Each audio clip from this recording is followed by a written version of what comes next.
que é simultâneo. Sim. Tá, 1, 2, 3, foi. Boa tarde a todos, meu nome é Leonardo Ferreira Bielinski, eu vim da Universidade Estadual de Ponta Grossa, junto com os meus orientadores Josemar Chagas e Juliano Laguardi. Então, eu vim hoje para apresentar sobre o tema somatórios fracionários, né, como somar uma quantidade não natural de termos. A noção de adição, né, ela é bem primordial, né? A gente sabe somar 3 números, 4 números, 1000 números, e com a noção de série até uma quantidade infinita.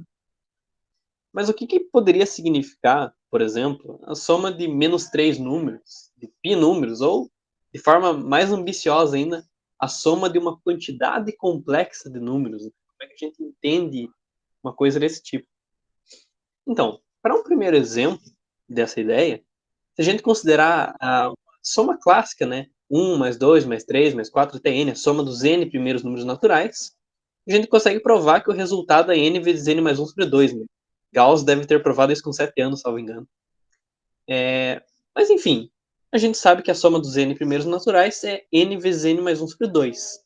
E é muito fácil a gente definir uma função, né, f de x igual a x vezes x mais 1, que é definida sobre todo o plano complexo, né, essa função f, e ela interpola a função s. Ou seja, quando a gente restringe a função f aos naturais, dá a própria soma.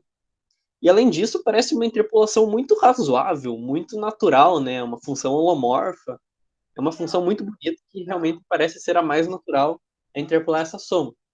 Ou seja, baseado nessa ideia, parece muito intuitivo dizer que a soma dos, entre aspas, π primeiros números naturais dá π vezes π mais 1 sobre 2, né? Um pouquinho de liberdade poética, digamos.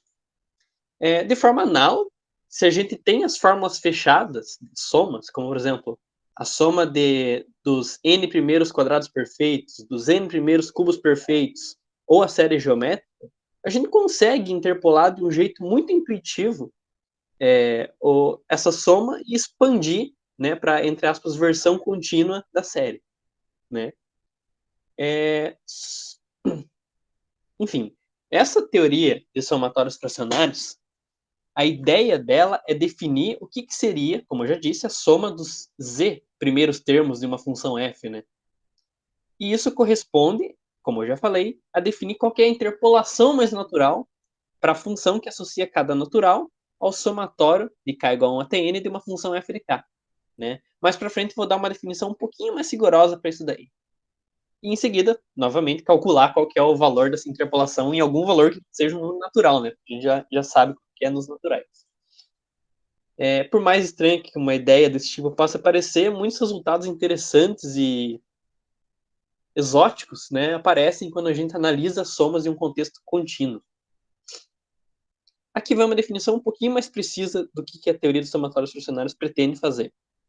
Para uma certa família f, eu não vou especificar aqui qual é, mas para uma determinada família f de funções, definidas de C em C, a gente vai entender que o somatório fracionário é a única função, né, a única aplicação, definida de f cartesiano C2 em C, que associa uma função e dois números complexos ao que seria a soma que vai de x até y de f de k, né? Ou seja, até mais geral.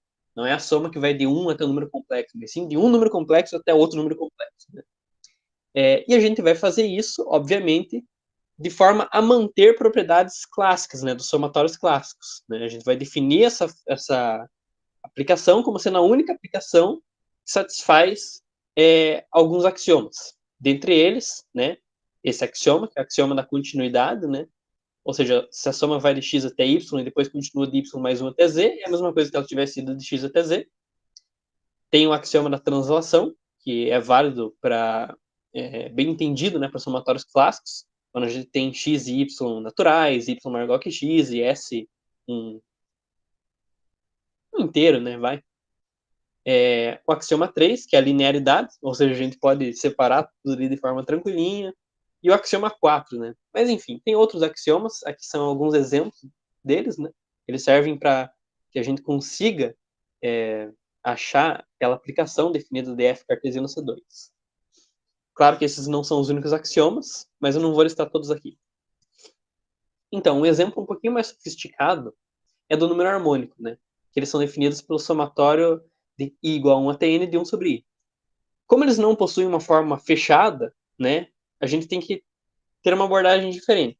E a abordagem feita aqui é simplesmente fazer algum raciocínio para definir o enésimo número harmônico, né, usando uma série.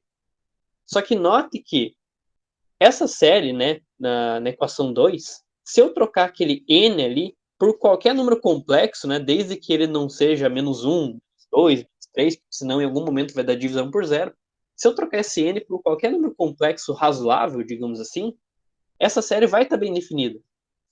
Tá certo? Ou seja, basta perceber que para cada si a função ali continua fazendo sentido para esses complexos. E isso nos dá essa fórmula, h estilizado de x, dada por essa série, de forma que essa h estilizado de x representa, novamente, a soma de 1 sobre 1, mais 1 sobre 2, até 1 sobre n, quando n não é inteiro. Por exemplo, para n igual a zero, a gente tem h estilizado de 0 igual a zero, e em 1755, Euler já tinha calculado, né, que h estilizado de dá menos 2 ln de 2. Enfim, por que eu mostrei essa função? Porque as ideias que a gente usa para calcular essa função são as mesmas que motivam o sexto axioma. Enfim, essa função h estilizado está bem definida e é classe C infinito no conjunto que eu mencionei lá dos complexos com exceção de menos 1, menos 2, menos 3 e assim por diante. Outras características muito interessantes dessa função h estilizado é que a derivada em zero da π ao quadrado sobre 6, né, que é a constante que aparece no problema de Basileia, e que a integral de 0 até 1 dá lambda, que é a constante de Euler, né, que é uma constante muito importante em teoria dos números, e tem até uma versão equivalente de hipótese de Riemann relacionada a ela. Enfim, fazendo uma nova, adentrando, né, a teoria, dada uma função f, a função que associa cada x àquela expressão ali, eu vou chamar de somatório fracionário de f, né? E como eu estava falando sobre a respeito do axioma 6 lá, para um certo subconjunto S do conjunto de funções do tipo fracionário somável, que é um conjunto que está definido naquela referência ali, para um determinado subconjunto dele, a gente consegue calcular o somatório fracionário da f por meio dessa série, né? Que é o que a gente viu para f de x igual a 1 sobre x, né? O somatório fracionário da função f de x igual a 1 sobre x é dado por essa série aqui, como a gente já viu, né? E o que eu estou querendo dizer aqui é que essa ideia, a ideia que foi usada para construir a função h estilizada, ela consegue ser expandida, né, para mais funções que se comportam razoavelmente bem. Agora eu vou introduzir um conceito, né, que foi a principal contribuição da nossa equipe para a teoria de somatórios fracionários, que é o conceito de essência de uma função. Então, dado uma função f, quando esse limite existir, né, limite de h tendendo a zero de 1 sobre h vezes o somatório fracionário da f que vai até h, quando esse limite existir, a gente vai chamar ele de essência da f, né? A gente consegue provar certas propriedades, né, sobre os somatórios fracionários, e uma delas é que o somatório fracionário que vai até zero, né, de k igual a 1 até zero, é zero. Né? Com essa propriedade, a gente consegue mostrar que esse limite ali é igual à derivada do somatório fracionário em zero. Ou seja, de forma mais resumida, o que é a essência da função f? É a derivada em zero do somatório fracionário da f.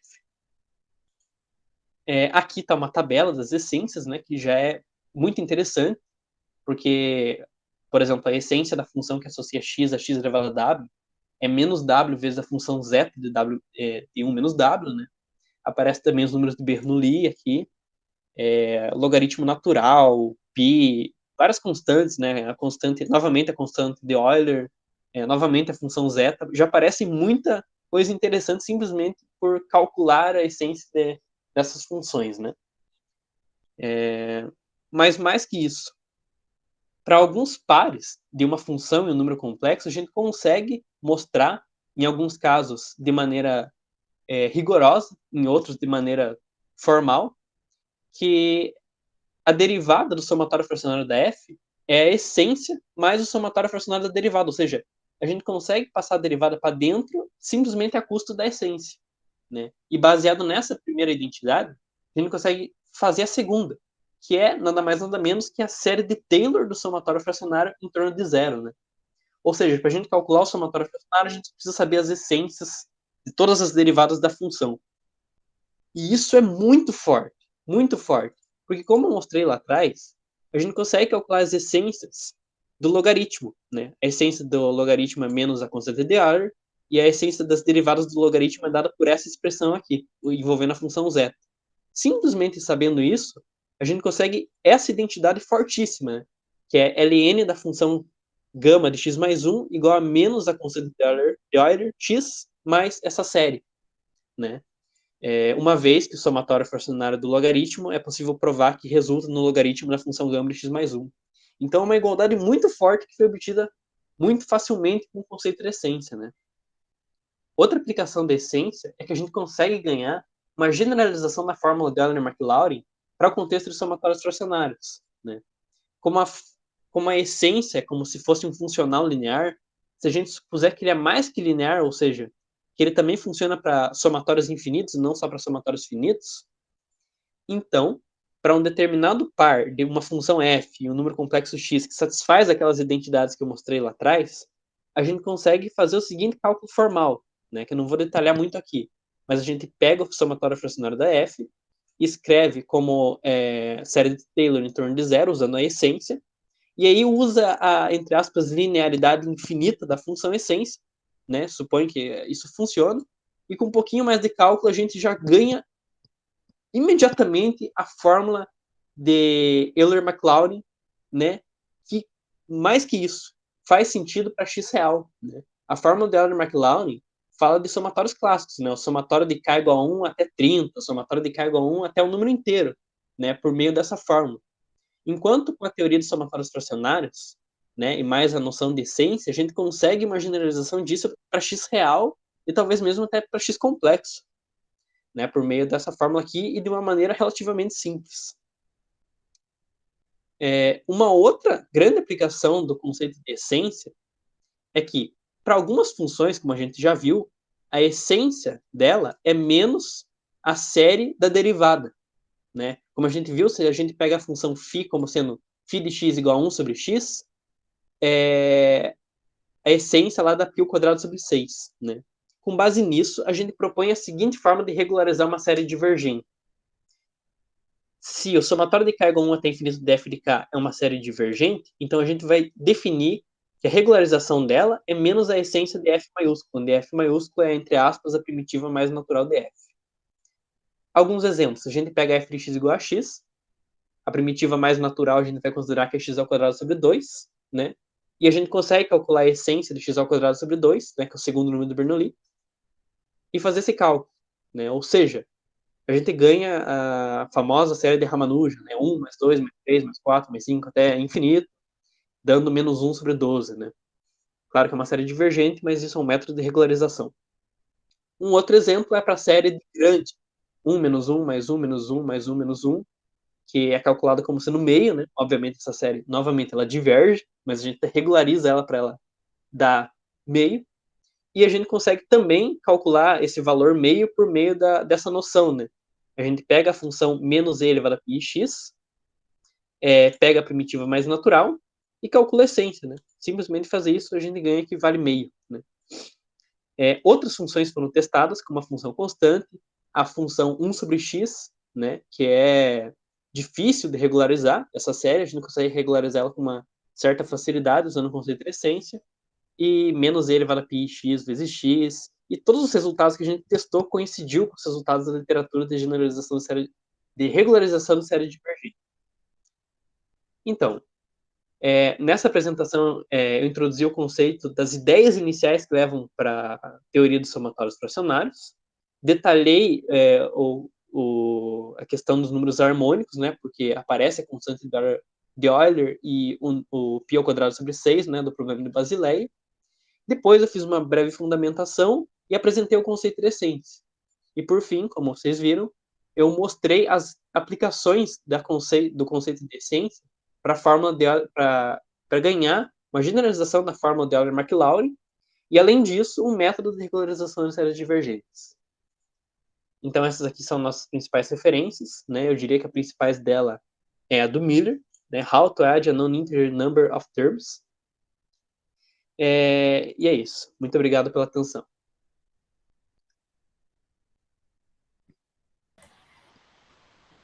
Veja o tempo, Leonardo. Eu vi. Perfeito.